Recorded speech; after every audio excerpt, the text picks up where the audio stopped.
Olá, boa noite. Estamos já segunda-feira, 28 de dezembro. Já estava com saudades, aproveitei a folga do Natal. Agora vou te fazer companhia durante esta última semana do ano de 2020. Tá todo mundo doido para deixar esse ano para trás, não é não? Vamos às notícias, aos destaques de hoje. Réveillon na pandemia. Decreto que impõe novas restrições ao turismo gera protesto em Angra dos Reis. Manifestantes chegaram a bloquear acesso à cidade. Em Penedo, no sul do estado, a entrada de turistas está limitada. Na capital, além da suspensão da festa da virada, também está proibido soltar fogos de artifício, mesmo que particulares, nas orlas. Veja também, fim de semana de acidentes fatais nas estradas. Em Araruama, vítimas chegaram a ser resgatadas de helicóptero. Uma pessoa morreu. E o desmonte dos terminais de integração do transporte público de Campos. Passageiros agora contam apenas com caixotes para esperar ônibus. É notícia, é agora no seu SBT Cidade. Então faz o seguinte, vem com a gente.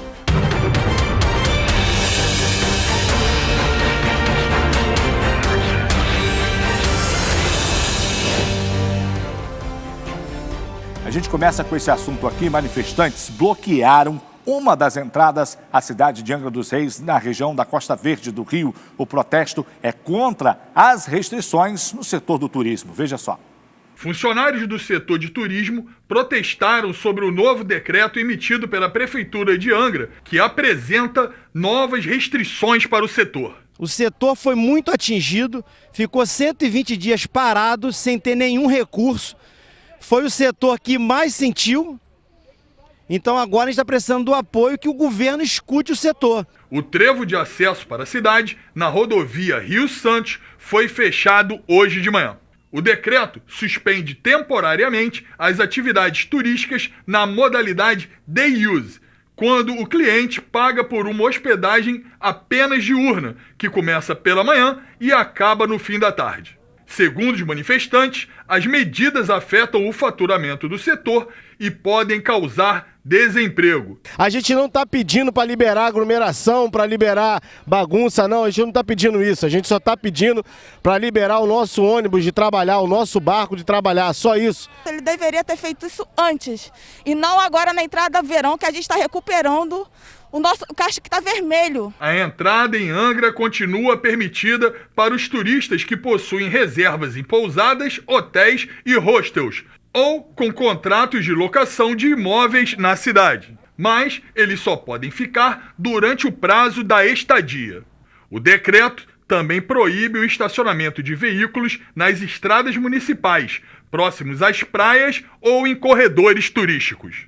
Bares e restaurantes tiveram os horários restringidos, exceto no dia da virada, que vão poder ficar abertos até um pouco mais tarde, por volta de 1h da manhã.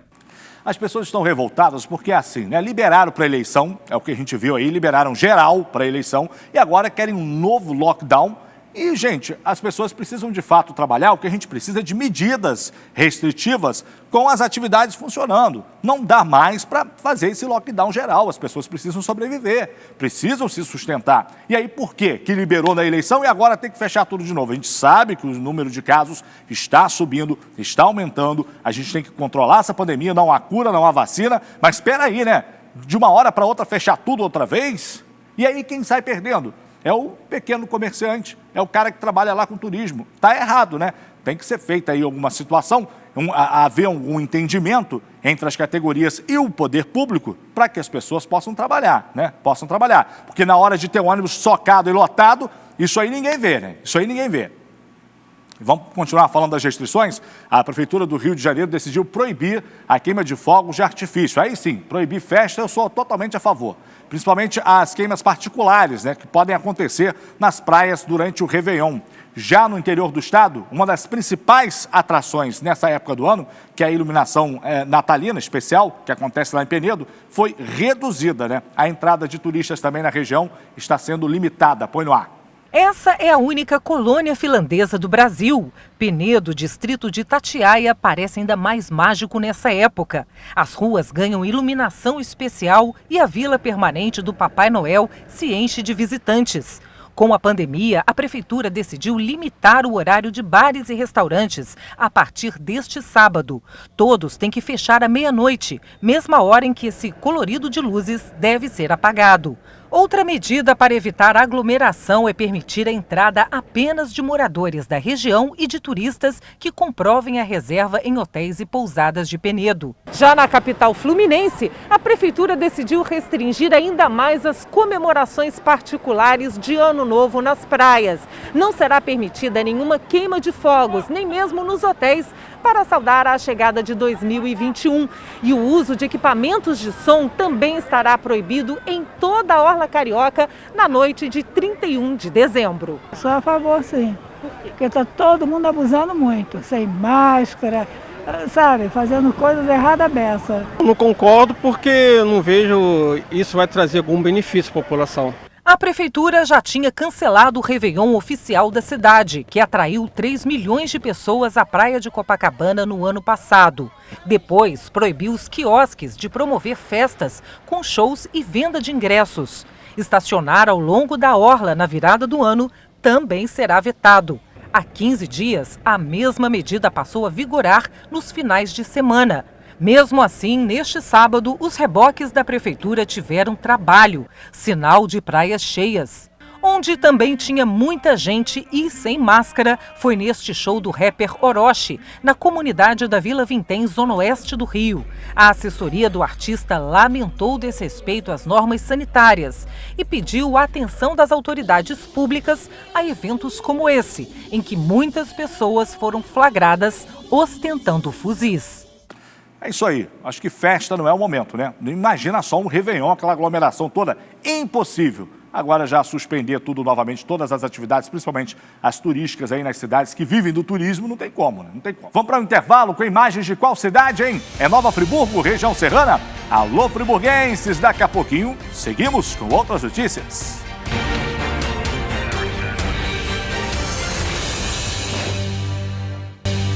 E agora eu queria falar com você que não está conseguindo fechar a conta desse mês. Está difícil, não está não? Vocês já ouviram falar de crédito consignado, né? Todo mundo meio que sabe o que ele é.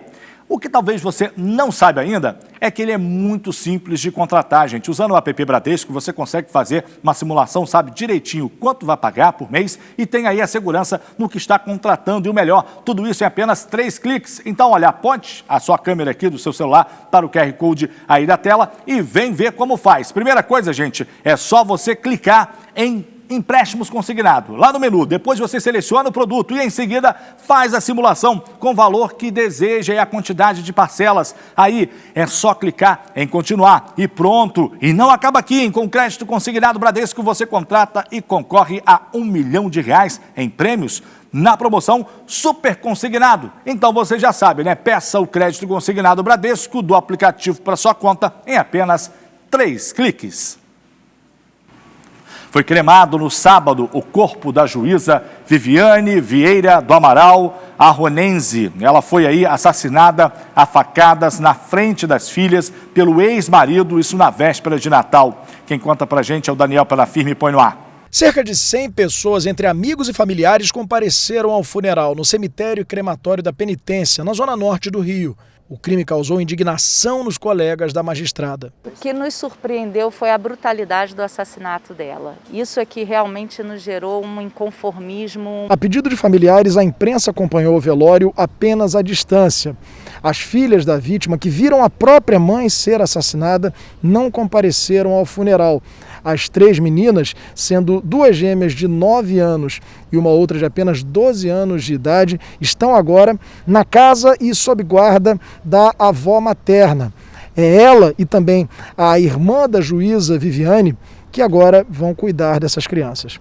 O laudo do exame do Instituto Médico Legal revelou que Viviane Vieira do Amaral Arronense, de 45 anos, sofreu 16 cortes e perfurações à faca, sendo a maior parte no rosto. Os ferimentos atingiram também a mão esquerda, um sinal de que a juíza ainda tentou se defender. Os investigadores acreditam que a vítima ainda foi arrastada pela calçada. O assassino, Paulo Arronense, de 52 anos, cometeu o crime quando a ex-mulher deixava as filhas para passarem a noite de Natal com ele. Paulo teve a prisão preventiva decretada e foi transferido para o complexo de Bangu, na zona oeste do Rio. A juíza já havia registrado queixa contra ele por agressão em setembro deste ano. Ela chegou a andar com escolta, mas abriu mão da proteção por considerar que o ex-marido não representava mais uma ameaça. É normal o agressor depois se mostrar arrependido e tentar buscar novamente a confiança da vítima. Nesse passo, a vítima acaba desistindo das medidas protetivas. Muitas, em juízo, pedem que o processo seja extinto. O feminicídio é endêmico nesse país. Só que essa era uma poeira que estava debaixo do tapete. Com a pandemia, esses números foram aparecendo, os números aumentaram assustadoramente, isso chamou a atenção da população e nós conseguimos efetivamente discutir esse assunto como um assunto de segurança pública nesse país. Uma barbaridade que esse crápula fez, né? Na frente das crianças ainda. Que Natal, que véspera de Natal. Imagina só a cabeça dessas crianças agora, os familiares dessa moça. Destruiu muitas vidas esse canalha, né? Muitas vidas. E a gente continua com reportagem do Daniel, que foi enterrado neste fim de semana o corpo do técnico em radiologia que morreu no incêndio de um hospital em São Gonçalo, né? A família não se conforma com o descaso da unidade de saúde. A vítima estava internada no CTI e apresentava melhora dos sintomas da Covid-19 quando essa tragédia aconteceu. Roda. É muito triste, só uma foto, caixão fechado. Gente, que hospital é esse? Que serviço social? Gente, quanta negligência. Como é que faz isso? O choro da cunhada da vítima durante o velório expressa o sentimento da família, um misto de dor e revolta. E não apenas pela perda do ente querido no incêndio que atingiu o hospital onde ele estava, mas pela falta de assistência, de amparo. Em nenhum momento tivemos um telefonema de ninguém. Nenhuma assistente social, nenhum psicólogo. Então, assim, eu acho que por eles cometerem esse erro, tirar uma vida, eles deveriam pelo menos assumir a culpa deles, né? E aceitar que isso aí não foi um acidente, foi mera negligência deles. Cerca de 50 pessoas, entre amigos e familiares de Carlos Barcelos Santos, de 62 anos, compareceram ao funeral neste cemitério de São Gonçalo. O idoso estava internado no CTI para Covid-19 do Hospital e Clínicas de São Gonçalo. Ele teve o corpo carbonizado. Segundo familiares, seu Carlos estava se recuperando bem e a família planejava até uma festa para o dia da alta. Uma perícia complementar foi feita no local do incêndio e o laudo deve sair nos próximos 30 dias. Neste primeiro momento, nenhuma hipótese está descartada, nem mesmo a de um incêndio criminoso. Segundo a polícia, imagens do circuito interno mostram uma pessoa entrando no setor do hospital momentos antes de o incêndio começar. Essa pessoa que aparece nas imagens também deve depor. Testemunhas contaram que ouviram um barulho de explosão pouco antes das chamas se espalharem. Além do paciente morto, 3 funcionários ficaram feridos e foram transferidos para outro hospital. Imagina a indignação da família, porque a gente sabe que acidente pode acontecer, pode, mas você está falando ali de uma unidade de saúde, né? Você bota o seu familiar numa unidade de saúde para quê? Para ser tratada e não morrer no incêndio, igual aconteceu no Badim, né? No ano passado, várias pessoas morreram naquele incêndio absurdo. Como é que pode ser? Ligar aqui, o seu familiar morreu. De quê? Da Covid, que estava internado? Não, porque pegou fogo no hospital, ele faleceu. Não tem condições, né? Não tem condições. Vamos para essa informação que agora que vem de você. É através do 24 988550777, é o zap da notícia. É por ele que você pode participar como nosso repórter cidadão. Isso aí, que é ninguém mais, ninguém menos que você que está aí do outro lado acompanhando os problemas da sua região. A bronca de hoje vem de onde? Nova Friburgo? É isso aí, estrada da Fazenda da Laje. A chuva levou parte do manilhamento, formando ali uma enorme cratera às margens da rua. Vamos ver o que diz o morador e como é que está a situação lá. Aqui é a estrada na Fazenda da Laje, em Nova Friburgo. Para vocês verem aqui, a estrada aqui está toda rachando, tá vendo? Toda rachando aqui, tá? É uma estrada que vai lá para o Trilho do Céu, da Fazenda da Laje, fica aqui em Nova Friburgo, né? E a estrada está desmoronando, ó. Já caiu bastante, já aqueles meio fios, né? Aquelas cisternas, aqueles negócios de esgoto, está cedendo a cada dia. Se chover, certo? Se chover essa semana, aqui vai ficar sem estrada. Aqui é uma estrada muito principal, onde o pessoal passa, vai e vem para ir para o seu trabalho de manhã cedo. sem condições, está tudo trincado. Essa via aí é de acesso ao cemitério Trilha do Céu também ali. É uma região bastante frequentada também por pessoas que buscam aquele turismo em meio à natureza, porque tem, e além dos moradores dessa região. Isso é um absurdo, não pode continuar desse jeito. Esse asfalto pode cair, é uma tragédia anunciada. A gente pediu um posicionamento da Prefeitura de Nova Friburgo, mas não tivemos retorno até o meio dessa tarde, né? Eu não acredito, não sei que a Prefeitura vai fazer alguma coisa nesse período, última semana do ano, né? Já é um período mesmo quase que facultativo, alguns dias aí na Prefeitura, e o prefeito que lá está não foi eleito, né? Levou uma pancada nas urnas aí, né? A população de Nova Friburgo colocou em 6º, 7º lugar, não sei. Então, acho que ele não vai querer fazer. Agora, infelizmente, fica a população abandonada ali à mercê de uma tragédia anunciada. Pelo amor de Deus. Nossa parada agora em qual município? Vai vendo aí? Campos dos Goitacazes. Ô, lindeza, hein? Alô, campistas. Já seguimos?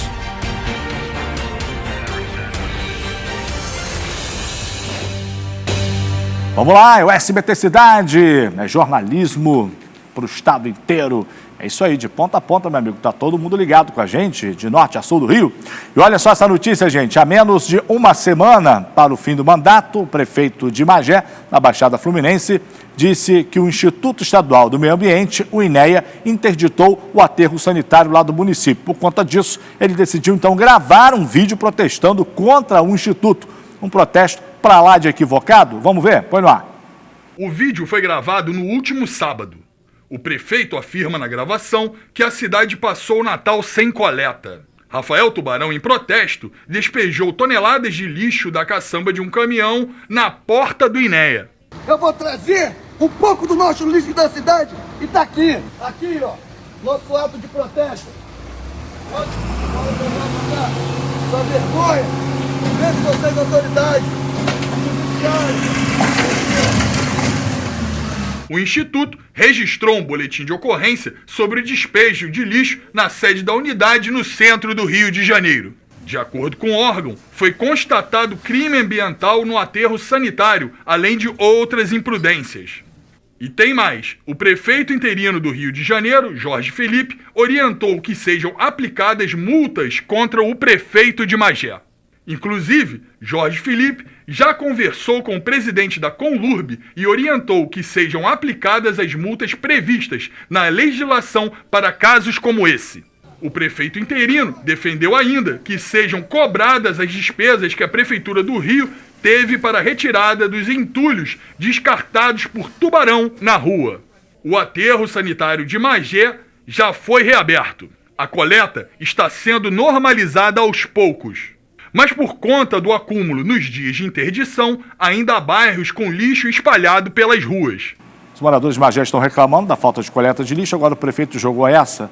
Alô, Prefeitura de Magé, vocês tiveram 4 anos, né, para deixar a situação chegar a esse ponto, pelo amor de Deus. É igual em Nova Friburgo também, aí foi o lixo. Em Nova Friburgo, semana passada, a empresa de ônibus ficou 48 horas paralisada. Funcionários da empresa sem 13º e uma empresa sem contrato. E aí o seu Renato Bravo faz o quê? Cruza os braços e fica olhando, né? A M que fez durante os 4 anos. É assim que esses prefeitos fazem, ficam lá sentados na cadeira, não resolve 4 aninhos e agora querem arranjar culpados, né? Culpados são vocês mesmos, meus amigos. É incompetência, né? Outras notícias pelo estado agora? Vamos lá, vamos ao nosso giro? Põe no ar.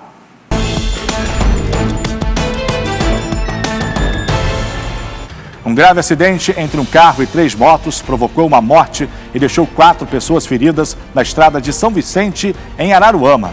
Entre as vítimas está uma criança. Um helicóptero foi usado no resgate dos feridos, que foram levados para a UPA da cidade e para o Hospital Alberto Torres, em São Gonçalo. Ainda não se sabe as causas do acidente. Na manhã de hoje, em outro ponto do estado, outro acidente provocou a morte de um homem na rodovia Lúcio Meira, em 3 Rios. O carro em que a vítima estava bateu em uma carreta. O trânsito chegou a ficar totalmente bloqueado no local. No momento da batida, havia neblina na pista.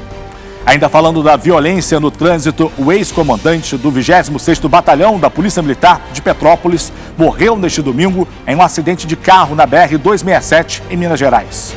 Coronel Marcelo Bernardo, de 49 anos, estava com a esposa, Daniele, no momento do acidente. E os dois morreram ainda no local do acidente. Outras 3 pessoas que estavam em um outro veículo ficaram feridas. Os corpos das vítimas foram enterrados hoje. Um parque de diversões foi atingido por um incêndio no bairro Unamar, em Cabo Frio. Segundo os bombeiros, o fogo começou em um gerador de energia. Ninguém se feriu. A Prefeitura de Cabo Frio afirmou que o parque não tem autorização do município para funcionar, mas possui liberações do Corpo de Bombeiros e da Polícia Militar. A direção do parque não se manifestou sobre o ocorrido.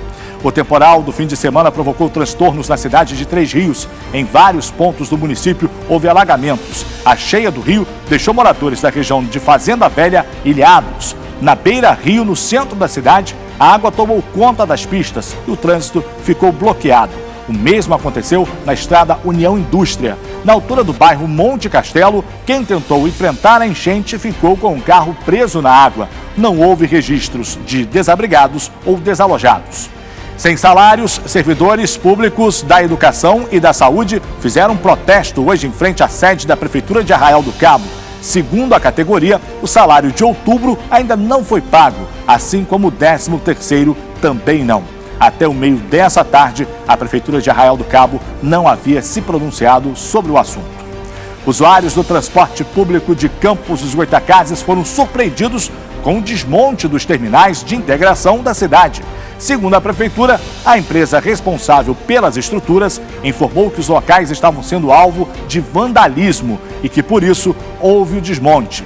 Ainda segundo a Prefeitura de Campos, os atos de vandalismo aconteceram depois que o prefeito eleito Vladimir Garotinho afirmou que não vai manter o atual modelo de transporte no município. Enquanto isso, resta a população campista esperar o ônibus sentada em caixotes, exposta ao tempo.